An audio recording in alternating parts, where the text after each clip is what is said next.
Le vestiaire de l'équipe de France au bord de l'implosion. Rien ne va plus entre Kylian Mbappé et Antoine Griezmann. L'Angleterre et l'Ukraine derniers qualifiés pour les quarts de l'Euro.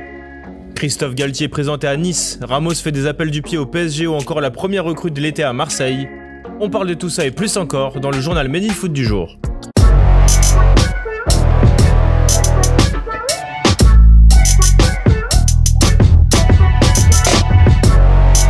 Les langues se délient autour de l'équipe de France. Un peu plus de 24 heures après l'élimination dès les huitièmes de finale face à la Suisse, les Bleus sont visés de toutes parts, que ce soit sur RMC, l'équipe ou le Parisien. Mais globalement, le son de cloche est le même, l'Euro 2020 rimé avec embrouille. Si on peut rappeler le premier clash entre Giroud et Mbappé avant même le début de la compétition, le groupe ne vivait pas bien, que ce soit à Munich, Budapest ou Bucarest, un endroit qui a acté la fin de l'Euro français. La dispute qui a le plus fait parler ces dernières heures concerne les familles Pogba, Rabiot et Mbappé. Véronique Rabiot, la mère du milieu de terrain français, a pété les plombs à Bucarest, reprochant au clan Pogba la perte de balle du milieu sur le troisième but. Elle a ensuite réglé ses comptes avec la famille Mbappé, pointant du doigt l'individualisme de l'attaquant parisien et son pénalty raté lors de la séance de tir au but. Mais le mal ne s'arrête pas là, bien au contraire.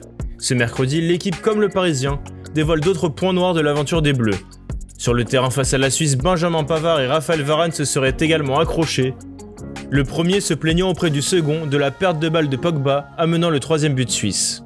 Le Madrilène a ensuite fait passer le message auprès du principal intéressé, qui avait déjà subi quelques remontrances de la part de Rabiot.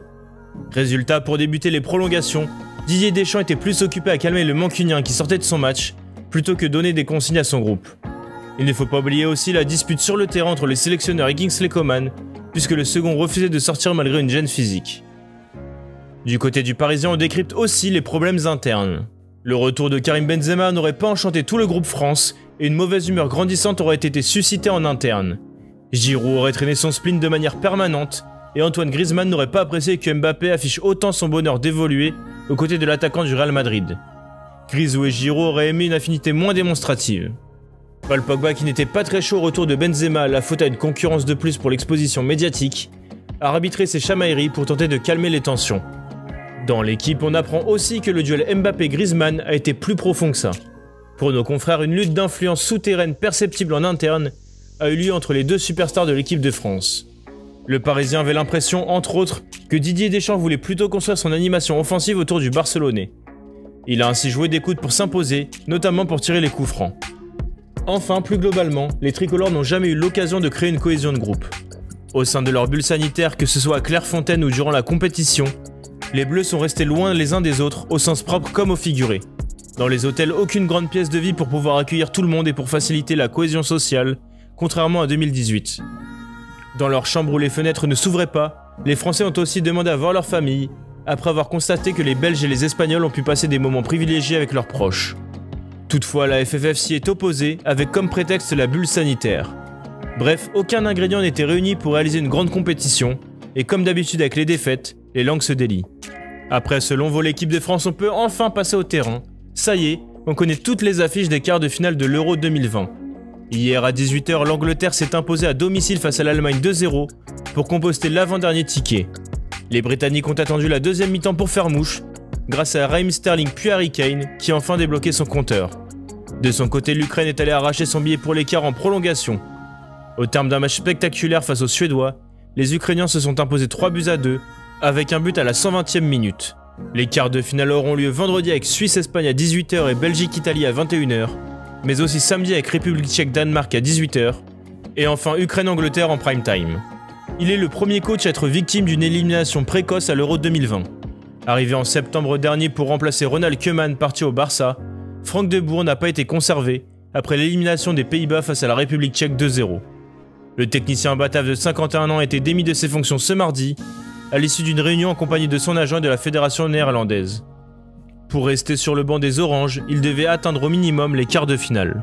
Hier, Christophe Galtier a tenu son premier entraînement avec l'OGC Nice. Le nouveau technicien azuréen, champion de France avec le LOSC l'an passé, a expliqué son choix de débarquer sur la Côte d'Azur en conférence de presse.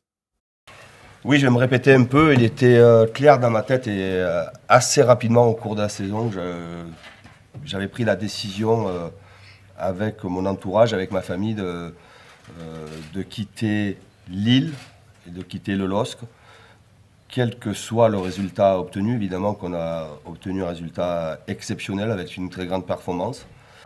Libre depuis son départ du Real Madrid, Sergio Ramos, 35 ans, attire plusieurs cadors européens. C'est notamment le cas du Paris Saint-Germain, qui se penche sur le dossier de l'Espagnol depuis quelques jours maintenant. L'ex-capitaine du Real est toutefois très ambitieux, puisqu'il souhaiterait 2 ans de contrat et un salaire de 13 millions d'euros annuels selon l'équipe. Toutefois, le PSG serait plutôt favorable à un contrat d'1 an, avec peut-être une option pour une année supplémentaire.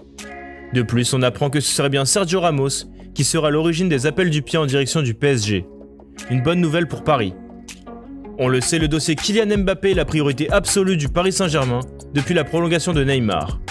Sous contrat jusqu'en juin 2022, l'attaquant français n'a toujours pas prolongé son bail et attendait la fin de l'Euro pour en discuter. Sans doute arrivé plus tôt que prévu, l'élimination de l'équipe de France en 8e va relancer les discussions désormais menées par Nasser El Khelaifi. Le président du PSG jouit d'excellentes relations avec le clan Mbappé depuis son arrivée en 2017, ce qui ne semble pas être le cas avec Leonardo. Selon l'équipe, la relation entre le Brésilien et la famille du joueur s'est dégradée tout au long des négociations. Face à cette situation, le Qatari a repris le dossier en main. Pour rappel, l'ancien monégasque réclame des recrues pour viser la victoire finale en Ligue des Champions pour prolonger son contrat. Enfin, c'était dans les tuyaux, depuis plusieurs jours, c'est désormais officiel, Conrad de la Fuente renforce l'Olympique de Marseille.